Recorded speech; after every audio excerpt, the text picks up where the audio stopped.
So yun na nga guys, bali ano bang content natin ngayong araw? Pakilala muna ako. My name is Juan Carlos and you're watching to my YouTube channel, Juan Carlos Gaming. Yan.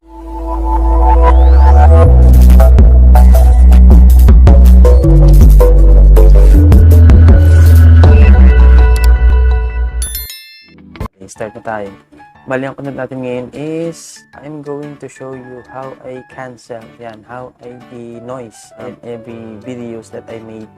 Yan, so papakita ko sa inyo dito yung step by step kung paano ko ginagawang burahin lahat ng background noise like mga unnecessary noise like ingay ng bata sa labas, yung ingay ng electric fan, ingay ng air conditioner kung meron man kayo, yan, mga tahol ng aso, tsaka mga kuliglig, lalo na pag gagawa tayo ng video ng gabi.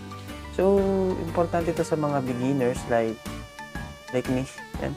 Marami tayong beginners na kailangan matutunan tong mabilis lang naman na trick na to. So, kung bago ka sa channel ko at gusto mong matutunan ng mga simple trick like tutorials, yan, gaming, especially gaming, bali, nire-recommend ko na i-subscribe mo itong channel na to, then click the notification bell button para lang i-update ko sa mga gagawin kong video. So, panoorin mo step by step hanggang sa dulo para mas maintindihan mo ng maigi yung magagawin ko. So, start na tayo. Yan. So, bali, kung meron ka ng cellphone na hawak, sundan mo na lang to. Punta ka sa Play Store. Yan. First, punta ka sa Play Store. Yan. Then, after nyan, i-download mo yung noise reducer. Yan. Once na meron ka na nito, install mo siya. It will cost 25 MB lang, kaya hindi masyado mabigat. So, once na meron ka na yan, meron na ako kaya hindi ko na siya i-install, i-open na natin. So, once na in-open na natin siya, i-redirect tayo sa mismong platform ng application, which is ito yung pinaka-platform. Maraming options. Meron dito, play noiseless, play original. Ibig sabihin, kapag na-import na natin yung file, then save as kapag meron na tayong file na existence. So, import file na tayo. Punta tayo sa import file, two options, audio and video. So, kung audio ang i-extract mo, like mag-tab ka ng isang movie, gagawin mo ibang language, yan, i-audio. Pero kung video naman, so video vlogging tayo, video, i-click natin. So, hanapin mo yung video na i-denoise mo or tatanggalan mo ng background sound like yun nga. So, ito meron ako sample video dito. So, mamaya ipapakita ko sa inyo yung difference between the two after ng denoising natin. So, click natin yan. So, medyo may katagalan yung process niya kapag mahaba yung videos. Pero kung mabilis lang naman yung video mo, mabilis lang naman yung process. So, hintayin na natin dito. So, habang finishing na siya. So, start na tayo. Merging audio. So, video para sa finish. Okay na natin. So, may dalawang option dito. Play noiseless, tsaka play original. Hindi nyo madidinig dito sa video na to. So, i-insert na natin siya sa footage para makita natin yung comparison. So, insert natin. So, this is a sample video. Yan, sample video kung paano natin tatanggalin yung background noise dyan sa paligid. Like, yan, tumutulog na electric fan.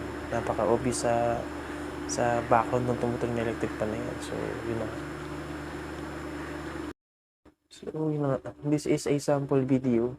Yan, sample video kung paano natin tatanggalin yung background noise dyan sa paligid. Like, yan, tumutulog na electric fan. Napaka-obvious sa background ng tumutulog na electric fan na yun. So, yun na. So, yun nga, bali nakita nyo na yung comparison ng dalawang videos. Yan, na denoise natin. Between the two, napakalaki ng difference nila. So, napaka-importante sa atin yung makancel lahat ng unnecessary sound, mga background sound na sa paligid. Kasi, kailangan talaga ma-eliminate sila, especially kapag nag-video vlogging tayo for beginners. Kasi wala tayong shotgun mic. So, I'm using right now is lapel mic. Yan, nandito lang siya sa may ko.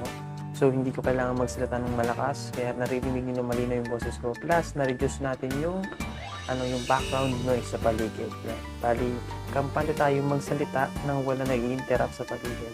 So, bali, hanggang doon na lang. Yun lang, ganun lang kasimple. Kung halimbawa na medyo naguluhan kayo, balikan nyo na lang yung video na to. Pero don't skip as is. Don't skip para mas maintindihan nyo. So, bali, hanggang doon na lang siguro. Yan, yun ang tutorial natin. Bali, my name is Juan Carlos and you're watching to my YouTube channel, Juan Carlos Gaming. Marami pa akong gagawin content sa mga susunod, kaya kung gusto mo updated, subscribe ka na, Lods.